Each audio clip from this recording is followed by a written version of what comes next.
Welcome to Rebecca Sounds Reveille.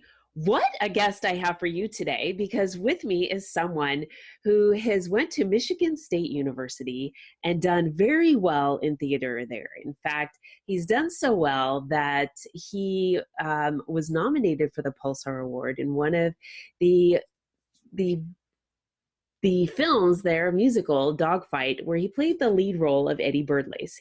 In fact, this was so inspiring for him that he has gone on to do even more than that and landed in his sophomore year there a supporting role of Vince in a feature film called Sorta Late.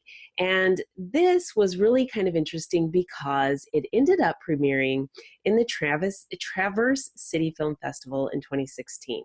So what has happened since then has been an ongoing series of things that has caused him to just been drawn further and further into the film industry. And what has happened since then has landed him in some background work and actually got him to have a lead role in a film, and I'm going to let him share that with you, and also produce a film. So there's more going on with that, and I'd like him to share, even though, as you know, oftentimes I know a whole lot more than what I'm sharing with you, because I want the person to share it themselves. So with me today, I have actor-producer Patrick Harney with me. Welcome to the show, Patrick. Thank you very much for having me, Rebecca. I am really delighted because oftentimes you see people that are interested in going into acting or going into the film industry or going into theater, and that's kind of where they stay. They kind of stagnate. They get there, they don't know what to do, or they just don't pursue the passion the way that they should. And you have gone from finding this passion with you, especially when you were in college, to where it's at now. But did you have this passion before that? I did. Well, first of all, I just want to say that intro, I mean, if you could just come with me everywhere, that was fantastic. Thank you very much for that. But yeah, so my passion started probably, I think it was about 8th grade, when a friend of mine had told me, because before I was always the sports guy. I played basketball, football, baseball, ran track. I was always a sports guy, and then a friend of mine had told me, hey, why don't you go out for the musical? Like, I know you can sing. Why don't you just go out for the musical? And I said, no, I'm not really. I don't really want to do that. But she kept bugging me and kept bugging me and kept bugging me.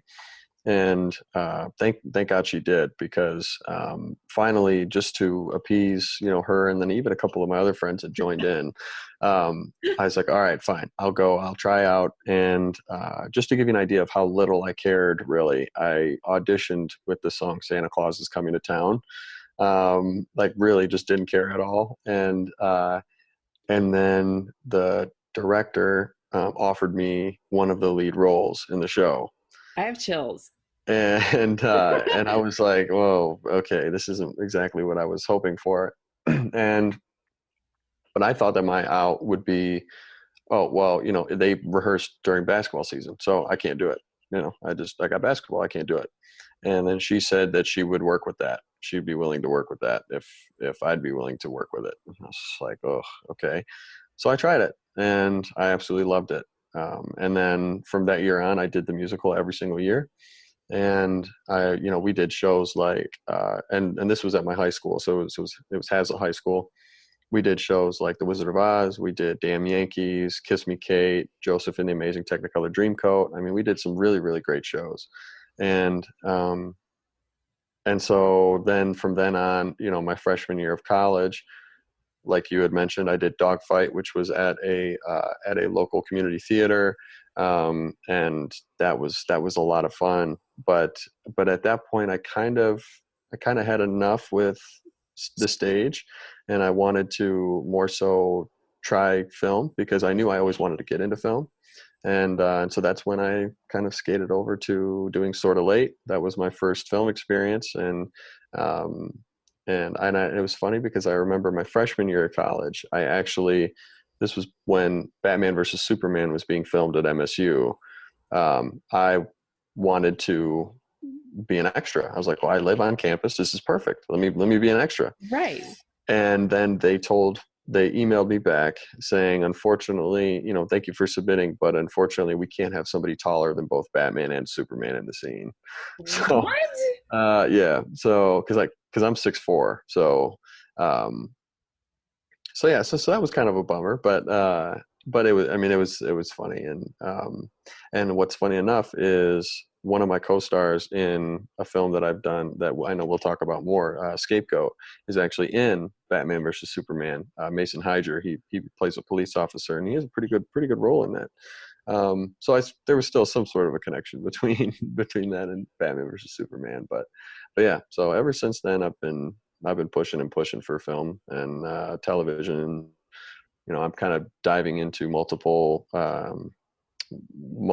roles in terms of producing, and I've started to write a little bit as well, and and I'm sure at some point I'll direct at some point, but that's not even close to right now. But yeah. But you've been progressing just the way it's kind of like you're supposed to, because when you go from one part of the industry and you are leading up to things, you get to learn every part of the understanding the film industry in itself. And when you get to the hierarchy, if you will, you can really identify with what needs to be done and how the actor or the extra or every part of it, that person on the other side feels. So you can really be very good at what you do in those other roles. And I think that this is really ideal for you because you have it. And so what is another aspect of this from the very beginning, and this is what I really want to share with the audience, is listen to the people who support you, because people see things in you sometimes that we might know that it's there, but we don't really act upon it, or we don't want to sort of ruffle our feathers and make us look a certain way because we don't want people to perceive that we think certain things about ourselves. But those talents and those abilities that people see and support us through, we want to listen to those things because they can take us to heights that we never, ever thought we would pursue and go to. And here you are doing that exact thing. And so I want to talk to you about Scapegoat for a minute, because here you are, you've got something that's getting ready to launch pretty big. And this is something that you've been working really hard at. So can you share, I know there's things that you can't share, but can you share with us some things about this role that you're in and a little bit about the film that you are allowed to share? Yeah. So what I can say about the film is, I kind of give you an overview of what the story's about, but it's about this group of people that they all wake up in the middle of the woods. They don't know how they got there. They're all wearing the same clothing. They each have a marking on their arms. Some of them know each other, some of them don't. And they come to understand that there is some sort of connection between all of them. However, while they're trying to figure that out, they're being hunted at the same time. So it's there's some great action in it. There's some great fight scenes, and there's some comedy in it, and there's a lot of aspects that'll make you think and like really think about, kind of make you look inside yourself a little bit. I like that. But yeah, we started filming it. It's been a hard go at it, but in a good way. We filmed it, and in the post-production process, we've had some bumps along the way, which is to be expected for a film. But but we had a private screening for it, just as kind of like the first cut of the movie. We had a private screening just to see, get some people's reactions and get some of their thoughts. And so we sold out of the first show in under 18 hours. No and that was kidding. And that was 160 people. But we actually oversold, so we had to add a second show, and then we sold out of that show within about 5 days after that. So we had about 330 people come that night to see the movie, and and we got some great reactions from people. I'm really, really excited for it to come out. There are a couple changes that we've made since then, just to polish things up, and or some ideas that we had in terms of the editing that might fit better. But yeah, I'm really excited for it to come out. The director and the writer is Jeff Kapp, with Vigilant Entertainment, and then Shane Shansky's one of the producers as well. And it was just a great cast. I mean, we had Mason Hyger, Heath Satoris, Alyssa Caswell. Well, now Topolinsky, she just got married. Katie Dufort. Yeah, it's been a great ride for it, and I'm really excited for it to finally get out there for people to have access to all the time. So this is exciting. I'm just with what you've shared alone now, because you can read certain things. What you've shared now, I'm like, okay, I want to just stop what I'm doing and go check this out, because this is not only going to be entertaining, but there's going to be, what you said, things that are going to make me think. And so for me, and I know a lot of people like that, they want to figure things out. Mm-hmm. And they're looking for, I know what's going to happen. And then there's these twists that don't really allow you to figure it out. But if there's other things in it that allow you to think about application within yourself, this is pretty well written in that respect, because to be able to condense something into an hour and a half or a 2-hour mm-hmm. film and convey all of these things and have held the audience, that is pretty good. Well, and also what's cool about it is, this is Jeff Kapp's first feature film. And so typically with first films for directors or whatever, or writers, they're generally pretty garbage, because they're, just learning and kind of going through the growing pains. But this movie is like, it's phenomenal. Really, I mean, I think it's really, really well done, and it's really well written. Because he was very focused on making sure that certain aspects were done right, even if it means it's going to take a little bit longer, but it's got to be done right. And so like that kind of detail is what I really appreciate. And I also really appreciated that he was a very collaborative director. He and I kind of hit it off pretty quickly. And so on set, I'm a guy that likes to improv. I like to kind of play around with the script and play around with the words, and just because that's what my background, that's what I grew up doing, and so he, we'd be on set, and he would be, he'd come over and he'd tell me, all right, so we're gonna do 6 takes. Just make sure you get one that has the words, like the words that are on the page. Every other take, just go ahead and try stuff. Just go ahead and try it, and we'll see and we'll see what we come up with. And that was awesome to me. And there'd be times where I'd go up to him and I'd say, hey, do you mind if I, can I try this in the scene? And sometimes he would say, yeah, that's great. Or he would be like, no, not for this one. But, let's kind of keep that one out. I'd be like, okay, that's great. Because I've been on sets where it's very much stick to the script, and it's 100% every single word in the order, everything is correct or has to be correct, which is fine, and that's what some directors and some writers prefer. But I've found for myself that can kind of constrict me a little bit. Yes, but it also helps kind of open up my mind a little bit to figure out, okay, how can I work within these words, So with this project, especially with it being my first lead in a feature film, that was a great gift to be able to have in a director. Most definitely. I mean, that's really, in essence, a lot of things. I mean, to be first and flexible, you've got a lot there. And so you've done some other things too. You were in a pilot, Sindricus. Can you tell us a little bit about that? Yeah. So Electron Blade. It's a sci-fi project that that right now it's insane because the 98% of the world that you see, even in the trailer on YouTube, 98% of what you see is all CGI, and it's all manufactured by one guy. Literally, No kidding. one guy is doing it all. His name is Tommy Kraft.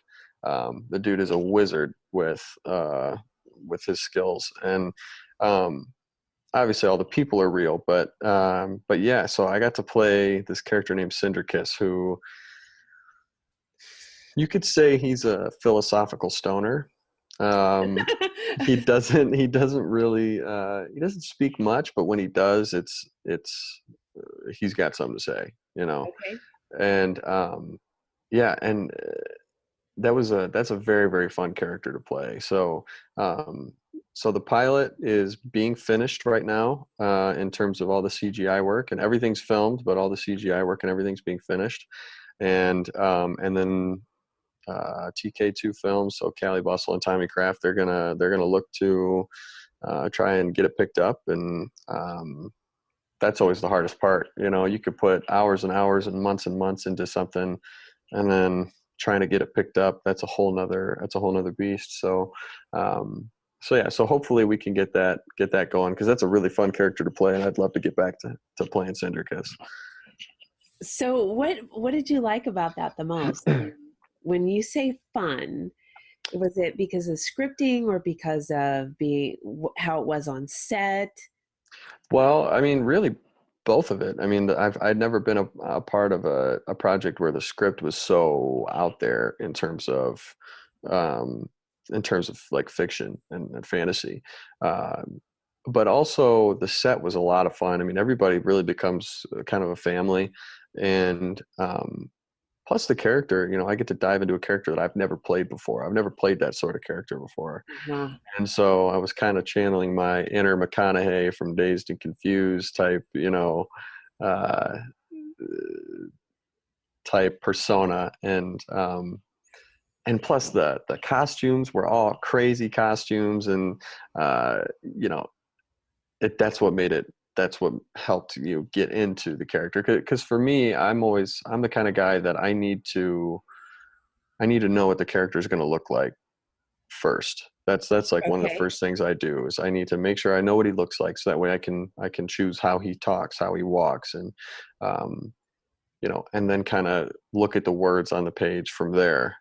Um, you know, so that it just helps me get into the mindset a little better. And so so with that, it was very easy to get into that kind of mindset because of everything that he was wearing and what he looked like. And you know, he was the kind of guy that he didn't really care what other people thought. He was very much an individual. And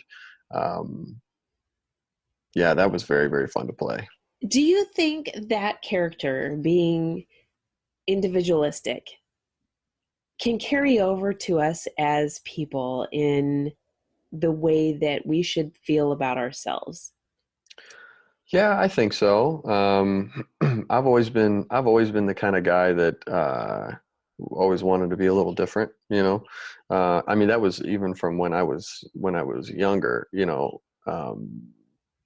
down to whatever people were wearing. You know, I always wore something just a little different, or you know, in the style of basketball that they were playing or whatever. I always played just a little bit different, and I always I've always tried to have my own thing. You know, I never want to be a copycat. I never want to be you know, a clone, or have somebody say, "Oh, you remind me of this person." Uh-huh. No, I want to remind you of me, you know? And so, so yeah, so I think it is important that people have an individual, you know, an individual mindset in terms of, you know, we're all unique human beings. So why not, you know, why not thrive in that, right? Why not find your uniqueness and just run with it? I So, love it. I absolutely love it. Now, you have some other projects that you're working on, and one of them you are working on as a producer. mhm. Um, Well, yeah. So there's a short film that I produced on. It's called Ever After, um, and very proud of that. Jeff Kapp wrote it and directed it, and um, it's a very personal project for him. It's the story itself is very personal to him, and so I was very honored to be able to work on that project, and it'll actually be at the Royal Star Film Festival on the 14th, as well as the Sioux something festival, but it's up in Sault Ste. Marie here in Michigan, and so it's been getting a lot of praise at a lot of different festivals. I mean, just because it's a very real story, it's a very relatable story. I'm not going to give too much away because it is on YouTube, and if I say too much, then it'll, there's no point watching it. But Yes, yes. but it is very, very good. And then I'm also going to be producing and acting on a project. It was written by Nolan Bryant, and um, and Jeff is going to be directing again. And like I said, when we hit it off, I mean, we've been doing a lot of different projects together now because of Scapegoat. So that's really been really fun. Shane Chancey's going to produce, and then also my cousin who's an actor, he's going to be also acting in it with me. And his production company is going to be coming on. So Axel Harney, he'll be on it. So it'll be kind of a family affair too, which is cool. Because he and I have always wanted to work together. And so that one, the working title right now is called Storage. We're not sure if we're going to keep it that, but we've got the first draft of the script. We've got a meeting toward the end of the month on the 25th that we're going to go through and kind of pitch some ideas of things we might want to change in the script, and try to nail down what we want that second draft of the script to look like. And we hope to have the final draft by the end of September. So we'll take all of our ideas back to Nolan and let him kind of go at it. But because Nolan's in Canada, so the writer, so he's he made a great script. So he took Jeff's idea and just kind of ran with it. So I'm really excited about that project specifically. We look to be in pre-production by the end of the year. So we'll start looking at casting, and we'll start looking at finding locations, finding budget, obviously, because that's the biggest part really of pre-production is finding a budget. And that's always the hardest part. But yeah, I mean, it's a great story. It's kind of a cop drama, like a crime drama. And it flashes back between the 1990s and now. So we're going to have, everything in the 90s, we're going to have a lot of really cool things from the 90s that, that will place in the sets and everything. And so yeah, that project I'm really, really stoked for. This is going to be a lot of fun. Let me ask you, when it comes to acting and producing, mm-hmm. How do you feel the difference is for you with how far you've come? I think if you were to ask me to act and produce on this project 4 years ago, I would have had no idea what I was doing. I would have just been like, oh yeah, cool, sure. And thinking, I guess I got to do something, but I don't know what, so I'll just kind of figure it out on the way. But now, because I'm very much an observer, so anytime I'm on set, I'm always talking and observing to people, whether it's, the key grip, whether it's one of the producers, whether it's, the lighting technician, or whoever it may be. I'm always trying to learn, as much as I can on set, and trying to learn, each person's place on set, and why they're doing what. Why is this light going here? Why is the camera, what's the angle here for? What are you trying to get out of this? What's the framing? And so I think because of all that, and because I've had some experience on set now, I am able to put on, two hats. And also I'm a very hands-on person anyway. And I like to try to do as much as I can for whatever project that I'm working on, just because, this is my life. This is my passion. And so, I want to try to help make whatever I'm doing get as big as it can possibly get, because I want as many people to be able to see it as possible. And so, so with producing, it helps because I can I can have a say in things, but I can be a little bit more I can be more collaborative with, with the guys. And, I'm more so speaking with Shane and Jeff. And then, and also I can speak with like Sarah Bishop, who I believe is going to be, she's going to be the wardrobe and the costume and the set designer. So she'll be, I'll be able to speak with her about some things that might be good for the sets, for like the 90s filming portions and all that stuff. And so, yeah, it's just, I'm still by far not anywhere near where I want to be in terms of, the knowledge that I have and all that stuff. But I think that I've definitely learned a lot more just in the last couple of years, just by working. And I mean, you can go to acting classes, and I still think those are great, and you can study and study and study, and that's great. But I personally think the best learning tool, is just being on set and learning from people who actually know what they're doing, and that work hard and really just bust their tail to get the best product every day. I actually agree with you on that. I think education is really important. You can learn a lot, but getting in the hands-on experience and being able to really feel it, see it, hear it, really makes a lot of difference. And so, I mean, getting the principles, of course, is important so that you can apply the principles. But again, now let me ask you, so you have the difference between acting and then producing. Taking what you have come from with theater and applying it now, is there differences there, or is it something that just kind of integrates pretty well? I think they're very different. Theater and film, they're very, very different in the sense of theater, everything's big. Even small, very intimate moments on stage have to be big to be able to, for the audience to be able to receive it and for them to be able to pick up on it.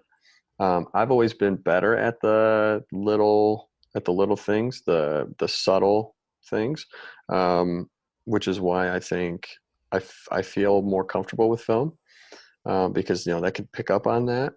But in terms of it translating, I think the prep work that I've learned through theater has helped me with film, in the sense of going through every word, going through, what is my character trying to say here? What's he trying to get across? What's the relationship between the other characters for him right now in this moment? And, I think also it's helped with my comfortability, because I mean, when it comes to to stage stuff, I love it, and I'll probably get back to it at some point, but I would get so nervous before a performance, and I would get so like I couldn't eat hours before. I'd have to isolate myself for like 5 minutes before the showtime, because I'd have to just kind of calm myself down and settle myself in. And I always hated that feeling, but with film you get multiple takes, and you get, you do have that room to try things. It's not just a one and done, on the day. So I think it allowed me to really relax. I think with doing film or doing theater really helped me to relax more for film. That's a really interesting thing to talk about, because we live in a very immediate society, and even with podcasting and other things, you have a lot of live stream, even Facebook live stream, YouTube live stream, Twitch, all of these different things. And I know when I was doing live stream, I shouldn't say live stream, but live radio, there is a different sense, because you have in the back of your mind, there are certain things that I cannot say, or certain things that I cannot do, because if I make a mistake, there is no room for error. I cannot go back and change it. And the beauty of film, like you said, is there is room for error. You can go back, there's editing, you have post-production that they can do things and make it better. And I do think that there is a little bit more confidence in that, because you can always say, let's do that again, because I think I can do a little bit better with that, or I can deliver this in a little bit better way, you know, with those kinds of things. So I have to agree with you in that. And I know a lot of people who love doing that. And the one thing about it is you do it and you get it done. It's kind of like, okay, I got it done. But I really value screen in the fact that it's there. What you do doesn't go away. It's kind of evergreen, if you will, not in the sense that some of the things isn't dated, but it doesn't go away. It's there. Yeah. And so I really do love that. Do you have an embracement for social media and those who would be following you on social media? Are you saying in terms of like, what are my thoughts on social media? Yeah. So are you encouraging fans to follow you on social media and stay abreast of everything that you've got going? Oh yeah, definitely. I am on social media. I'm on Instagram and Twitter at pharns194. So it's PHARNS194. There's no E. And then I'm also on Facebook as well. It's at official P Harney. And then also my fiance and I also have a YouTube channel. So that's Sam and Patrick, and we talk about a bunch of different things and vlog a little bit. It's a very new channel, so so we don't have much content on there yet. But I think social media is good, but I'm never one to, and I never will be one to just put everything on there all the time in terms of just my daily stuff. I think it's important that actors maintain a certain level of mystery, just to be able to maintain, the ability to jump in a character, and when people watch it, they go, "Oh, he's so and so," not, "Oh, that's Patrick Harney in this movie." You know what I'm saying? Yes. I think social media is very, very good for marketing, and that's typically what I use it for. Is if I've got a project that I'm doing, I promote it on that, or any shows that I might be on, like this one, then I'll promote that. But I don't really dive much into my own personal life on there anymore, just because, again, I want to maintain some certain level of mystery, and that's not an ego thing or a narcissistic thing. That's that's honestly just to help my career. Because I feel like if you're too accessible on there, then you lose some of that ability to really dive into a character without anybody picking at you, being like, "Wait a minute, though I can tell that's you." Yes. Yes. That's a good point. I think we do allow too much to be out there, and especially in the sense that you just mentioned, because you want to be able to do a number of different things and not give away everything too. So this is pretty exciting. And I like that you are accessible on a lot of different platforms, so that you can be able to reach the marketing ability and all of the different venues that people are out there. And I know that there's quite a few of them out there, and four big ones, and you're there. So this is really good, because I think with where you're at and your proven track record from just going from Pulsar Award to going into extra work, even being on a music video, to a lead role, to directing, producing, and now dabbling into the writing, which you're going to, I'm sure, end up doing even more than that. Yeah. It's just you are progressing. And I think that as the audience is seeing this and embracing everything that you're doing, they're going to follow you, and your career is going to go very, very far, and you're going to just gain a huge a huge audience that is going to end up propelling you too, because that support system, like we talked about in the very beginning, is just going to continue to take you to places that you never thought were possible. And I want to thank you so much for being here today. Well, thank you very much for having me, and thank you for the kind words. That was very, very nice of you. So thank you. Yes, and I want to thank all of you for tuning in to another episode of Rebecca Sounds Reveille. As we talked about today, not only does Patrick have a lot going on for him, he shared some insight with some things that are really important. The support system that we have can really take us places. The dedication, hard work also can take us places. We can never give up on our dreams and really know what we have, we can really make a difference. So keep pursuing those things. Don't stop. Listen to that internal voice that you have, and continue to just develop the things and skills and your own uniqueness. Don't make yourself a blueprint of everybody else, that same copy, carbon copy. And as he said, what it was ever so true, clone. You don't need to clone yourself. All of these things will take you where you need to go. So make sure you share this episode with everybody that you know, all of the family that you have, friends, colleagues, everybody you know on social media, everybody that you don't, and make sure that you connect with Patrick Harney. Thanks for tuning in.